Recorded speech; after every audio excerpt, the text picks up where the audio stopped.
Lecture में हम biomolecules chapter में ही दो इंपॉर्टेंट कॉन्सेप्ट एंजाइम्स और विटामिन्स के बारे में पढ़ेंगे। तो स्टार्ट करते हैं आज के लेक्चर को। तो सबसे पहले ये जो है ये बायोमॉलिक्यूल चैप्टर का वीडियो नंबर 12 है। इससे पहले 11 लेक्चर हम इस चैप्टर पर पढ़ा दिए हैं। तो स्टार्ट करते हैं सबसे पहले एंजाइम्स को। एंजाइम्स क्या है, क्या होता है? तो ये कैटलिस्ट होता है, ठीक है। ये कैटलिस्ट होता है जो रेट ऑफ रिएक्शन को स्पीड करता है, तेज करता है।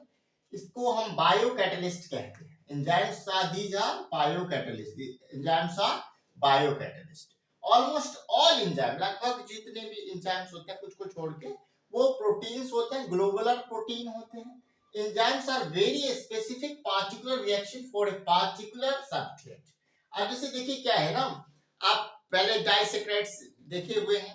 डाइसेक्राइड्स में माल्टोज देखे हैं, हम पढ़ाए हैं ना, कार्बोहाइड्रेट्स, कंप्लीट कार्बोहाइड्रेट्स पढ़ाए हैं। तो उसमें जो है वो डाइसेक्राइड्स के बारे में पढ़ाए थे। तो डाइसेक्राइड्स में माल्टोज के बारे में पढ़ाए थे। तो जब माल्टोज का हाइड्रोलिसिस होता था तो ग्लूकोज बनता था, 2 ग्लूकोज बनता था। तो उसमें क्या होता था, उसमें जो कैटलिस्ट होता था उसका नाम क्या होता? माल्टेज। माल्टेज, क्योंकि जो ये एंजाइम्स होते हैं इसके ending name of enzyme is a, ऐसी लगा होता है, एस लगा होता है। माल्टोज तो माल्टेज है ना। तो जैसा उसका काम होता है उसका उस वैसा ही नाम भी हो जाता है। तो माल्टोज को बदल रहा है ग्लूकोज में हाइड्रोलिसिस के बाद, तो इसका नाम क्या हो जाएगा? इस एंजाइम का माल्टेज हो जाएगा, ठीक है। तो देखिए यहां से उसी तरह से on the basis of work इसका नाम हो जाता है, बस एंड में एएसई लग जाता है, एस। अब देखेंगे हम लोग क्या, ऑक्सीडो रिडक्टोज, एक और एंजाइम है जिसका नाम है ऑक्सीडो रिडक्टोज। अब इसका क्या फंक्शन है? Enzyme which catalyse oxidation and reduction of a substrate simultaneously. किसी भी सब्सट्रेट का ऑक्सीडेशन भी और रिडक्शन भी जब साथ साथ होता है तो उसको हम, उस एंजाइम का नाम क्या है? ऑक्सीडो रिडक्टोज, ठीक है। अब देखेंगे मैकेनिज्म ऑफ एंजाइम एक्शन, ये समझ में आ गया होगा एंजाइम क्या होता है, एंजाइम कैसा क्या करता है। ऐसे ही मान लीजिए सुक्रोज है, सुक्रोज से क्या बनता था? सुक्रोज के हाइड्रोलाइसिस करते थे तो ग्लूकोज और फ्रुक्टोज बनता था। तो उसमें जो कैटलिस्ट का यूज होता था, बायो कैटलिस्ट का यूज होता था, एंजाइम का यूज होता, उसका नाम होता है सुक्रेज, ठीक है। ए सुक्रोज, सुक्रेज, ठीक है। ऐसा ही उसका नाम होता है, वो जैसा उसका काम होता है। अब जब हम मैकेनिज्म देखते हैं तो क्या होता है, enzymes are needed very small quantity for progress of reaction. Reaction को प्रोग्रेस करने के लिए बहुत ही कम मात्रा में एंजाइम्स की आवश्यकता होती है। उसके बाद दूसरा पॉइंट में देखेंगे तो enzyme reduce the magnitude of activation energy. अब एक्टिवेशन एनर्जी के मैग्नीट्यूड को भी कम करता है। जैसे सुक्रोज जो है, activation energy for acid hydrolysis of sucrose is 6.22 kilojoule per mole. Sucrose का जो होता था, बिना कैटलिस्ट के जब सुक्रोज का हाइड्रोलाइसिस करते थे तो ग्लूकोज और फ्रुक्टोज मिलता था, उसमें एक्टिवेशन एनर्जी का जो मैग्नीट्यूड होता था वो 6.22 किलोजूल पर मोल होता था। लेकिन जब हम उसमें कैटलिस्ट का यूज करते थे, जबकि that activation energy is only 2.15 kilojoule per mole when hydrolysed by enzyme sucrase. जब एंजाइम का यूज करते हैं सुक्रेज का स्मॉल क्वांटिटी में, तो उसके जो एक्टिवेशन एनर्जी का मैग्नीट्यूड होता है वो 2.15 किलोजूल पर मोल हो जाता है। क्यों? देखिए ये जो रिएक्शन है बिना कैटलिस्ट के है, यहाँ पे देखिए रिएक्टेंट है और ये प्रोडक्ट बनेगा, इतना ज्यादा एक्टिवेशन एनर्जी खर्च होगा। फिर जब कैटलिस्ट लेंगे तो एक लेयर और फॉर्म हो जाएगा, तो कम हो जाएगा ना उसका मैग्नीट्यूड।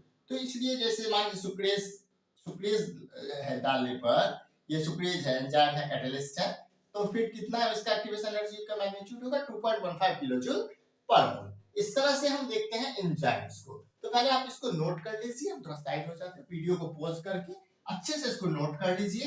अब हम आगे नेक्स्ट टॉपिक जो आज की क्लास का है विटामिन्स, वो पढ़ेंगे। तो अभी इसको पहले नोट कर लिए होंगे, वीडियो को पॉज करके, और अभी हम विटामिन के बारे में पूरा चीज पढ़ेंगे पूरा। और आज 2 टॉपिक बायोमॉलिक्यूल्स चैप्टर का कंप्लीट हम पढ़ाएंगे, फिर एक टॉपिक और बच जाएगा, उसके बाद ये चैप्टर खत्म हो जाएगा। तो अभी तक हम लोग जो है वो पढ़ा दिए हैं 4 चैप्टर और ये 5वां चैप्टर एंड होने वाला है ऑर्गेनिक केमिस्ट्री क्लास 12 का। अब देखते हैं हम लोग नया टॉपिक विटामिन। क्या है? विटामिन। विटामिन देखिए अब इसमें ये क्या है, विटामिन क्या होता है, तो पहले इसका डेफिनेशन लिख देते हैं। ऑर्गेनिक कंपाउंड, ये एक ऑर्गेनिक कंपाउंड होता है, तो पता ही है। Organic compound required in diet, organic compound जो आपको डाइट में आवश्यक होता है, required in diet in small amount, बहुत कम मात्रा में, in small amount to perform a specific biological function, to perform a specific biological function, to perform a specific biological function। जैसे कि मान लीजिए अगर विटामिन ए की कमी हो जाए किसी को तो क्या हो जाएगा, नाइट ब्लाइंडनेस हो जाएगा ना। Specific biological function, specific biological function for normal maintenance of, for normal maintenance of our, for normal maintenance, for normal maintenance of optimum growth, for normal maintenance of optimum growth, normal maintenance of optimum growth, normal maintenance of optimum growth and health of organism। ठीक है, ये समझ में आया। ये है vitamin, vitamin vitamin कह सकते हैं हम लोग, हेल्थ ऑफ ऑर्गेनिज्म। ठीक है, अब देखेंगे क्या, तो अर्लियर इट वाज, इसका जो स्पेलिंग था उसमें थोड़ा कंट्राडिक्शन हुआ। क्या था इसका जो स्पेलिंग, VITAMINE, ये था स्पेलिंग विटामिन का। ठीक है, पहले इसका जो स्पेलिंग हुआ करता था वो ये होता था, क्योंकि इसको जो है 2 वर्ड से मिलकर इसको बनाया गया था। एक होता है वाइटल, ठीक है, वाइटल, और दूसरा था एमीन। क्योंकि इसमें जो शुरुआती स्टडी हुई थी ना, तो उसमें पता लगाया गया कि इसमें जो है वो अमीनो ग्रुप जो है वो प्रेजेंट है। वाइटल मतलब होता है ग्रेट इंपोर्टेंस वाला चीज, बहुत ही जरूरी चीज। ठीक है, जो हमारे जो ऑर्गेनिज्म को चाहिए। और अमीन तो समझ ही आता है। तो इसी में से क्या किया गया, एल को हटा दिया गया और इसका नाम रखा गया VITAMINE, विटामिन। समझ में आ गया? ये बहुत ही जरूरी है ही ना। बहुत सारे विटामिन की डिफिशियंसी से बहुत सारे डिजीज होते हैं विटामिन ए से नाइट ब्लाइंडनेस, बी से वेरी सी से स्कर्वी, डी से रिकेट्स, बहुत सारे होते हैं। तो ये ऐसा नाम रखा गया। लेकिन फिर धीरे धीरे जब स्टडीड हुआ तो पता चला कि कुछ विटामिन ऐसे भी हैं इसमें अमीनो ग्रुप या अमीन नहीं प्रेजेंट है। तो फिर अब इसका नाम पूरा बदलना इम्पॉसिबल था, तो सिर्फ ई को ड्रॉप किया गया और नाम इसका स्पेलिंग जो आज के डेट में चलता है वो ये है VITAMIN, विटामिन। ये प्रचलित है। ठीक है, तो अब यहां से क्या लिखेंगे, earlier it was vitamin, vital plus amine, vitamin. अब आज के डेट में ये चलता है नाउअडेज। ठीक है, आज के दिन समय में चल रहा है बस। ठीक है, अब इसमें क्या है कि सिंस अब इसका जो स्पेलिंग तो सारा बात तो इसमें समझ में ही आ गया, कौन सा स्पेलिंग होगा, विटामिन होगा। ठीक है, पहले इसका ये था, अब ये हो गया। अब इसमें हम देखते हैं इसका क्लासिफिकेशन जो बहुत इंपॉर्टेंट है। क्या है वो, classification of vitamin, classification of vitamin. ठीक है, क्लासिफिकेशन ऑफ विटामिन वो 2 तरह का होता है। ठीक है, एक हो गया आपका fat soluble vitamin, fat soluble vitamin, और एक होता है वाटर सॉल्युबल विटामिन। ठीक है, फैट सॉल्युबल विटामिन और वाटर सॉल्युबल विटामिन। ठीक है, दूसरा होता है वाटर सॉल्युबल। तो पहले फैट सॉल्युबल की बात करें, क्या है फैट सॉल्युबल विटामिन में। तो फैट सॉल्युबल में होता है कि vitamin which are soluble in fat, vitamin which are soluble in fat, जो फैट में सॉल्युबल हो, which are soluble in fat and while but insoluble in water. Fat में सॉल्युबल होगा तो किसमें इनसॉल्युबल होगा, वाटर में, बट इनसॉल्युबल इन वाटर, ये बात है। Are keeped in this group. ठीक है, एग्जाम्पल में इस तरह के जो विटामिन हैं वो फैट सॉल्युबल विटामिन में रखे गए हैं, are keeped in this group. Example में अगर हम देखें कीप्ड इन दिस ग्रुप, कौन कौन से विटामिन के बारे में बात हो रहा है, तो आपका हो रहा है विटामिन ए। विटामिन ए कैसा है, वाटर सॉल्युबल की फैट सॉल्युबल, तो बोलेंगे fat soluble. Vitamin A, vitamin D, vitamin E और विटामिन के जो है वो फैट सॉल्युबल है। ठीक है, और दूसरा इसमें क्या होता है, they stored in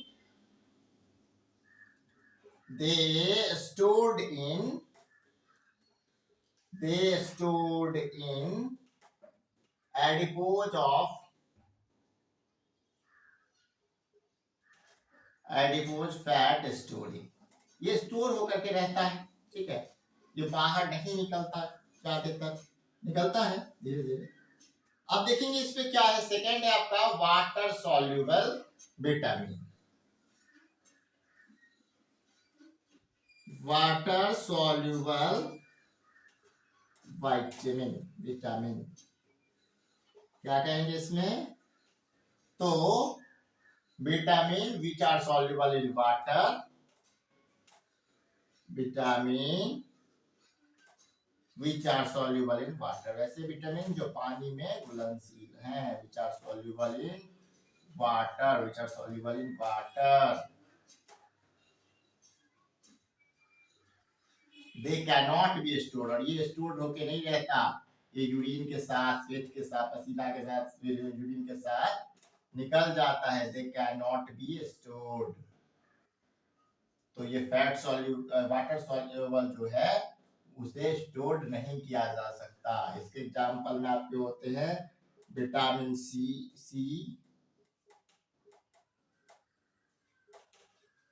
vitamin C and D. समझ में आ गया, इसको पहले नोट कर लीजिए, वाटर सॉल्युबल और fat soluble, water soluble vitamin और फैट सॉल्युबल विटामिन और वाटर सॉल्युबल विटामिन। विटामिन में यहाँ तक नोट कीजिए, और आगे बताते हैं कुछ प्रमुख इंपोर्टेंट विटामिन, उसके सोर्स और उसके डिफिशियंसी डिजीज के बारे में। तो पहले इसको नोट कीजिए, वीडियो को पॉज करके।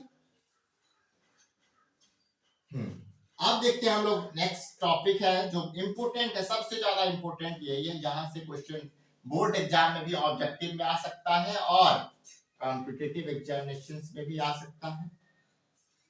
अब जो पढ़ाने वाले हैं वो वेरी इंपोर्टेंट।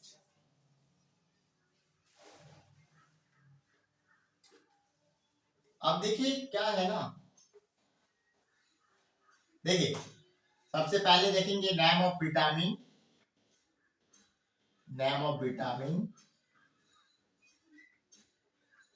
फिर उसके बाद देखेंगे हम लोग सोर्स, उसके बाद देखेंगे नेम ऑफ विटामिन, उसके सोर्स, फिर देखेंगे हम लोग सोर्सेस, और फिर लास्ट में देखेंगे डिफिशियंसी डिजीज,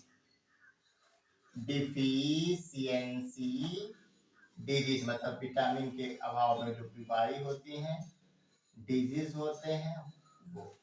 तो सबसे जो पहला विटामिन होगा वो होगा विटामिन ए। विटामिन ए अब सोर्स क्या है, तो फिश में पाया जाता है लिवर, ऑयल, कैरोट इसका बहुत महत्वपूर्ण सोर्स है, कैरोट, गाजर, बटर एंड मिल्क, ये सब क्या है, विटामिन ए का सोर्स। इन सब फूड आइटम में विटामिन ए प्रेजेंट होते हैं। और विटामिन ए की कमी से जो डिजीज होता है वो कौन सा होता है, तो वो होता है आपका जीरो थैल्मिया, ठीक है, night blindness, hardening of corona, hardening of cornea of eyes या के कारण होता है, नाइट ब्लाइंडनेस हो जाता है, डिम लाइट में नहीं दिखना, रात के समय नहीं दिखना, ये डिजीज हो जाता है डिफिशियंसी ऑफ विटामिन ए के कारण। अब विटामिन बी वन की बात करेंगे, vitamin B two, vitamin B six, vitamin B 12, vitamin B series के विटामिन है। विटामिन बी वन के जो सोर्स है वो है ईस्ट, मिल्क, ग्रीन वेजिटेबल, हरी सब्जियां, ग्रीन वेजिटेबल्स में विटामिन बी वन पाई जाती है, vitamin green vegetable and cereals, इन सब में क्या पाए जाते हैं, विटामिन बी वन, ठीक है। और विटामिन बी वन की कमी से, डिफिशियंसी से जो डिजीज होता है वो होता है आपका बेरी बेरी, पता ही है सभी को, बेरी बेरी होता है, ठीक है। अब देखते हैं next, vitamin B to,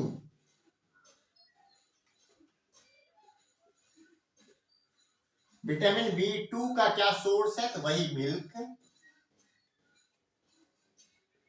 egg white,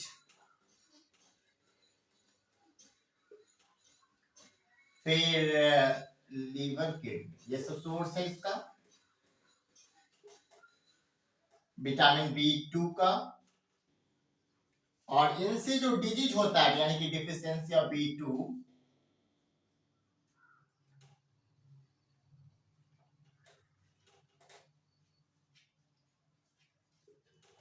काइलोसिस होता है, ठीक है,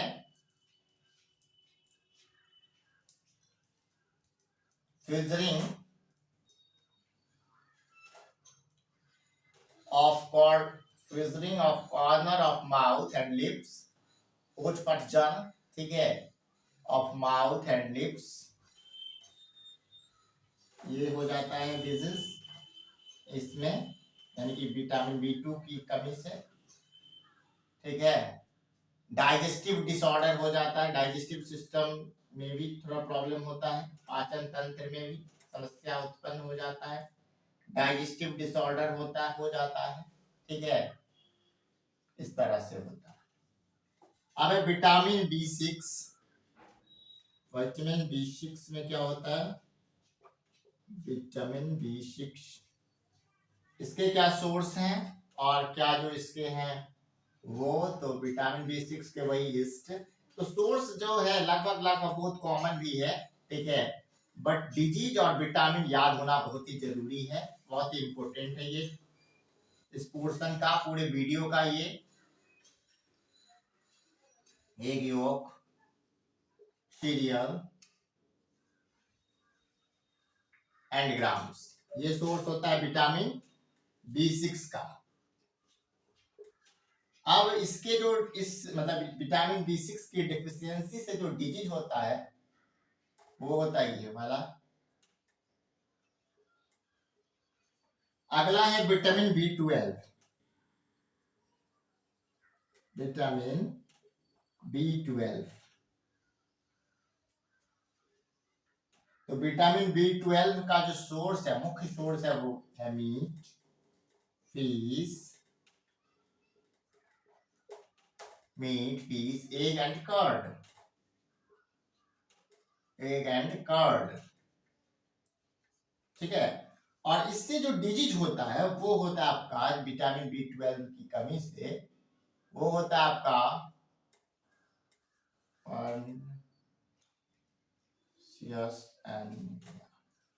यानी कि एनीमिया हो जाता है, खून की कमी हो जाता है।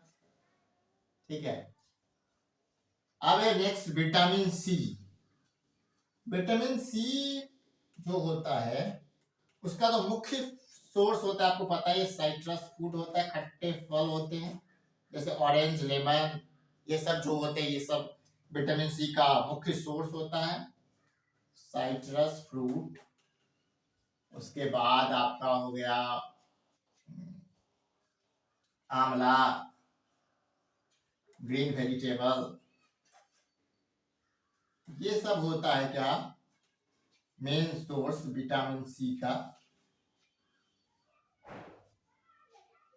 ग्रीन वेजिटेबल में ग्रीन लीफी वेजिटेबल, हरी पत्तेदार सब्जियां जो होते हैं वो होता है इसका main source, green leafy vegetable. और विटामिन सी से जो डिजीज होता है वो पता है आपको, स्कर्वी होता है, ब्लीडिंग गम्स, मसूड़ों से, दांत के मसूड़ों से ब्लड आना, स्कर्वी, ये विटामिन सी से होता है। अब एक और हम देखते हैं विटामिन डी। तो यहां तक पहले नोट कीजिए, ये 1 2 3 4 5 4 और है। वीडियो को पॉज करके इसको पहले नोट कर लीजिए। अब नेक्स्ट देखते हैं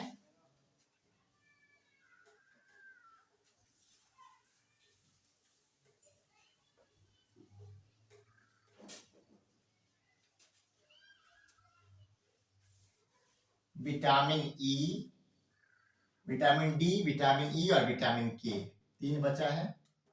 विटामिन डी आपको पता है सनलाइट में विटामिन डी पर्याप्त रूप से होता है। ठीक है। विटामिन ई और विटामिन के, vitamin D, vitamin E, vitamin के, ये तीन और बचा हुआ है मात्र, विटामिन के। फिर आज का ये वीडियो खत्म होगा। इसके सोर्स क्या क्या हैं?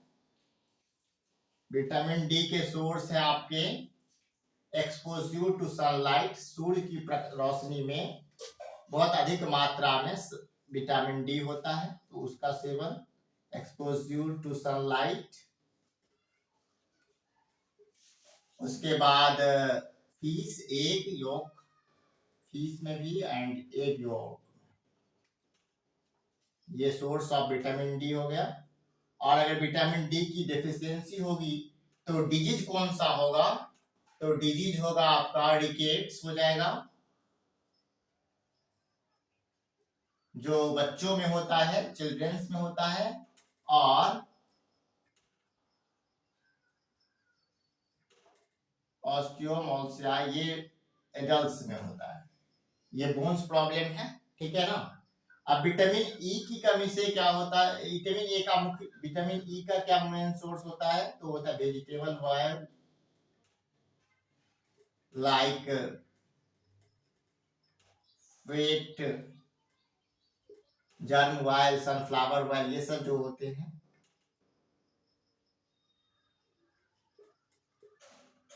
Sunflower oil, etc. और इसका जो, इससे जो डिजीज होता है वो इंक्रीज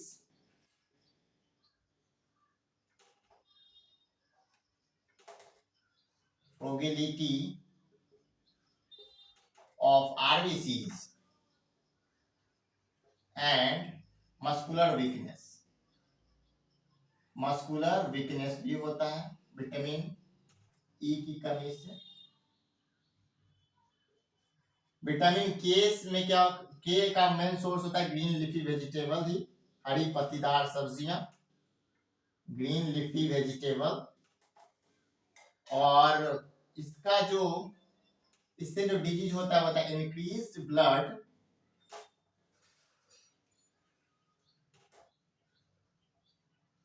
क्लोटिंग टाइम, यानी कि इसमें क्या होता है तो ब्लड क्लोटिंग का मतलब क्या होता है कि अगर कहीं पे कुछ कट गया तो रक्त निकलता है, तो फिर कुछ देर बाद बंद भी होता है ना। तो जो व्यक्ति विटामिन के से का डिफिशियंसी जिसमें होता है, जिसमें विटामिन के की कमी होता है, उसमें जल्दी खून निकलना बंद नहीं होता, वो बहते रहता है, ब्लड प्रोटीन टाइम बढ़ जाता है। तो आज की क्लास में हम बायोमोलिक्यूल्स चैप्टर में दो इंपोर्टेंट टॉपिक एंजाइम्स और विटामिन पढ़े। अगर ये वीडियो आपको अच्छा लगे, वीडियो को लाइक करें, चैनल को सब्सक्राइब करें, बेल आइकन को प्रेस करें। Thank you very much.